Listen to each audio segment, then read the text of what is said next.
I'm not sure.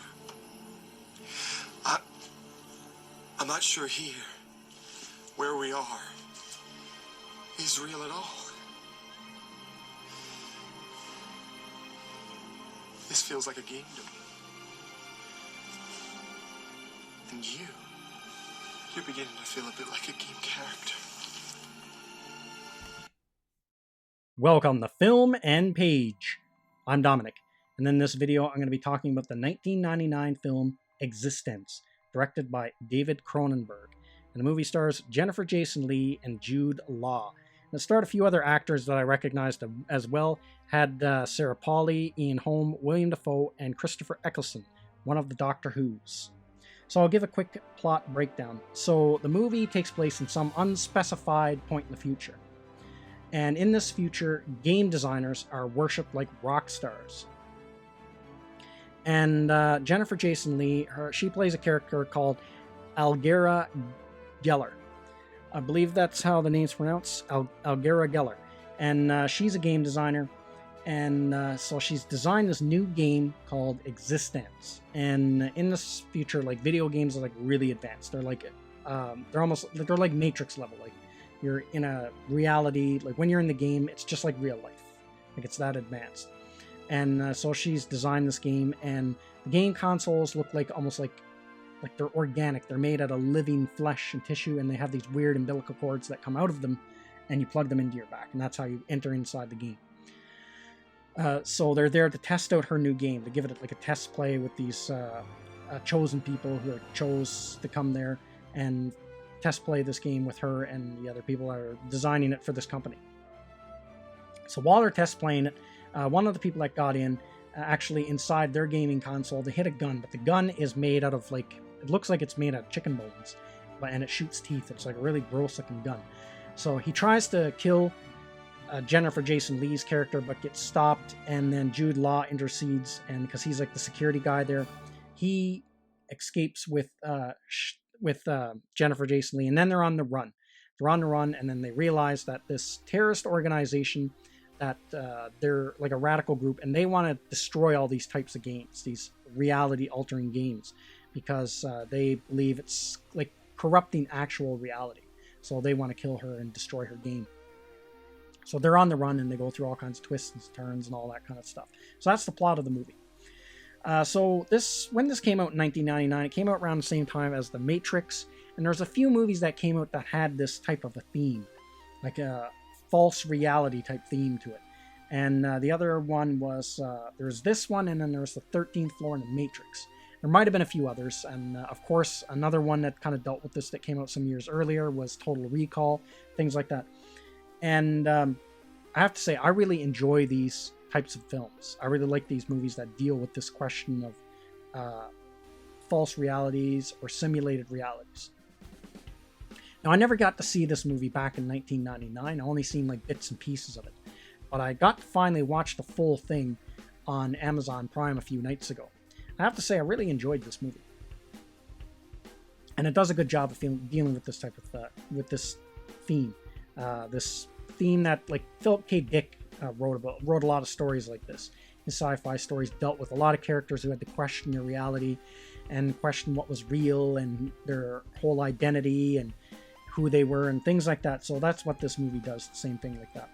And of course, it has like the body horror stuff in there because it's directed by David Cronenberg. So what I really liked about this movie, or what I like about movies in general like this, probably my favorite one that deals with this is, like, obvious choice, The Matrix. I really like the first Matrix. I didn't care for the sequels, but I love the first one. Is this whole idea of simulated reality. And I'm way more into this now that I'm older than what I was back in the day. Because over the years, since these movies have come out, the theory of a simulated reality has, like, really blown up. A lot of people are talking about it on the internet. Elon Musk, he's talked about it. A lot of writers have written books about it. And I've read books that dealt with it and listened to a lot of podcasts, and the whole simulated universe or holographic universe, whatever you want to call that theory. I find it, like, really fascinating, really interesting. Every time I see a podcast where they have a guest on that's talking about that, I always listen to it, or read books about it, and things like that, or watch movies that deal with it where that's the main theme. And so this movie is one of those that deals with that. Now, what I like about this movie is it doesn't really pose this question, but it really made me think. And I like movies like that when you watch the movie, like you think about it afterwards. So there's a scene in the film where the character that Jude Law plays, Ted Pikel, he doesn't have a port in his back. So everyone has ports in their backs, everyone who's a gamer or plays games. Now, he doesn't play any games. He's not a gamer, so he doesn't have them. So she wants him to play her game with her eXistenZ. And so she says, well, we have to get you a port. So they went to almost kind of like a black market port installer, and it's at an old rundown, gross-looking gas station. And the guy who does it is William Dafoe, and his name is Gas in the film. And what's interesting is while he's getting set up and he's getting ready to give Jude Law implant his port into Jude Law, he's talking about how much he worships this game designer that's played by Jennifer Jason Leigh, this Geller person. And he says, she made me so much more than what I am and all that and everything she's done for my life. And then Jude Law is kind of puzzled and looks at her. Well, what are you talking about? You're just a gas station attendant. Like, you still work at a gas station. How did she do anything for you? And then he comes back with the line. He said, I'm only at the basic levels of reality am I a gas attendant. So that line really struck with me, and it made me think, what if this technology was real? What if game technology had hit this point where you could completely be so immersive that it's just like real life when you go and play a game? That would be incredibly addicting, I would think, especially if you could design your own game or design your own reality. Now you could go in there and you could fight zombies and aliens and be on starships and be a superhero and all that kind of stuff. But not only that, you could live another life inside of that kind of type of a simulation. You could have the perfect family. You could have the perfect mate in there, the perfect partner. You could live in the tailor-made design world. So it made me think, I don't know if anyone here has ever heard of the idea of, I think Plato talked about this platonic forms. It was a thing that he talked about. And it was this idea that everything that you see has a platonic form. And that form is the perfect idealized form of what that is. So there's the platonic form is the idealized perfect human body. That's the platonic form of humans. But there's one for everything, trees and cows and cars and all that kind of thing. Everything has a platonic form. Now, I don't think he was talking in literal terms. It's just a philosophical term. And but I think a lot of people think about have platonic lives. People think about they have their reality, but then they kind of think about this alternate life that they dream about, where things would be different, where where they would be in this perfect world that was tailor-made for them. When people daydream about stuff like that, having their dream job, or being with their dream partner, or being in really good shape, all those kinds of things. That would be that person's platonic life, I guess, is what I'm trying to say. So if this technology was real, you could literally live that life. So if you did that, that would become so addicted, you would want to spend more and more time in that life and not actual reality that you existed in. So you would start to think, like William Dafoe's character, well, that's the lower level of reality. That's the low, crappy level of reality I don't want to live in anymore, because I can live in this world where everything goes my way, where I'm not a scummy, no good for nothing gas attendant. I can be in this world and I can be anything I want. I could be, the greatest superhero, or the best actor, or the best looking guy, and I can have the best type of a life.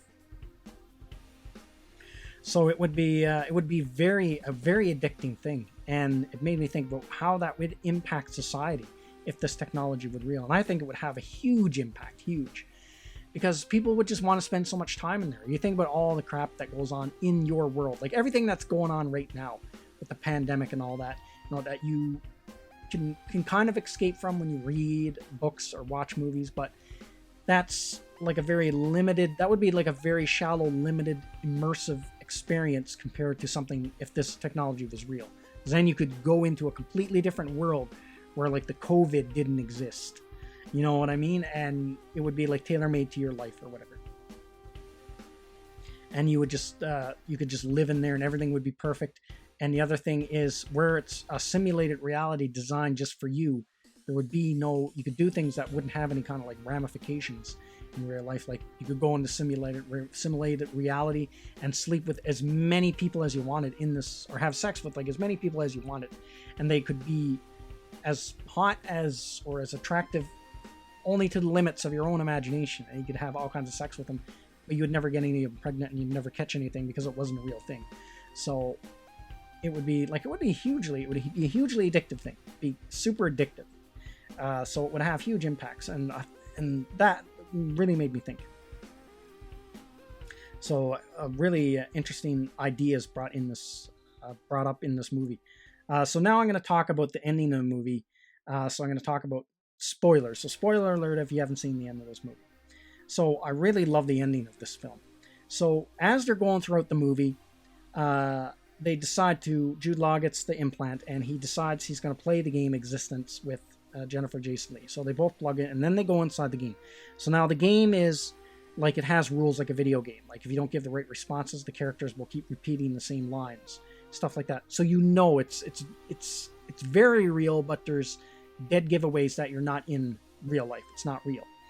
And so then this is where we get into more of the body horror aspect. They kind of work in this weird, almost looks like a fish plant or something, but what they do is they're cutting out all these weird looking fish and lizard things and harvesting their organs, because these are like genetically grown for their, basically for their insides, and their insides are used to make the game consoles.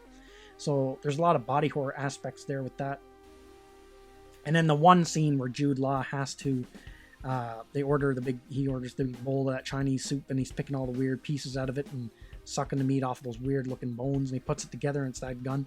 So that's pretty cool. But so they're in the game, and then when they come out of the game, they're getting attacked by this faction of terrorists that want to stop these types of games. So then one of the soldiers that attacks them or comes in and takes them or seizes the two of them was actually some that was inside the game they just came out of. So Jude Law recognized him. He says, wait a minute, that was like one of the characters from the game. So then he starts to question, well, hold on a second.